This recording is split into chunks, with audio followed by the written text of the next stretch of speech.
Are you ready? কিসের জন্য? বলি, আমি তোমরা নিশ্চয়ই ওই সিরিজটা দেখিয়ে নিয়েছো যে আমরা একেন বাবু দেখতে গেছিলাম। তো ওখান দিয়ে আমরা গেছিলাম টাইম জোনে, বিকজ আমার বাবা যখন এসেছিলো আমরা ওখানে একটা খেলতে গেছিলাম, আর টাইম জোনের গিফটটা আমার নেওয়া হয়নি, তো ওখানে গেছিলাম। তো ওখান থেকে টাকা নিয়ে আই ফাউন্ড দিস, আর আমার খুব ইউনিক লাগলো এটা। সো আই থিঙ্ক আমি ভাবলাম যে এটা আমি তাহলে আনি। এবার আমি ওখানে একটা ট্রাই করতে গিয়েছি, আমি একটা অলরেডি ইউজ করে ফেলেছি, আর একটা আজ ইউজ করে, মানে এইটা আজ ইউজ করেছি। সো চলো লেট শো, তোমাদেরকেও দেখাই যে এইটা কেমন রেজাল্ট। আর তুমি রেডি? রেডি।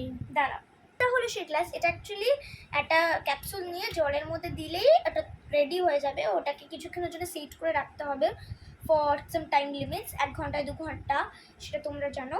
তারপর এটা তৈরি হয়ে যাবে। সো এইটা হলো এর ফাইনাল লুক। তোমরা কি রেডি? এটা একটা ফুল। Wow, so nice. মানে এরকম ক্যাপসুলের মতন ছিল, আর এই এটা যে জলের মধ্যে ভিজিয়ে রেখেছিল। আর এটা কতক্ষণ রেখেছিলি? ঘন্টাখানেক। হ্যাঁ, ঘন্টাখানেক ভিজিয়ে রেখেছিল। ভিজিয়ে রাখার পরে এরকম ফুলে দাঁড়িয়েছে। তো চলো ফুলটা তোমাদের তুলে দেখাই একটু। এটা কিন্তু একটা স্পঞ্জের মতন, ঠিক আছে, স্পঞ্জেরই, কিন্তু খুব সুন্দর। দেখো কি সুন্দর ফুলের কাটিংটা হয়ে গেছে। ওয়াও, সো আর আর আর নাইস। আর এটার পিছন দিকে যে ফুলগুলোর পিকচার দেখছো, এই ফুলগুলোই হবে। এটা ইউনিকর্ন, মারমেড, প্রিন্সেস, মনিউমেন্টস সব কিছু হবে। Tata, by.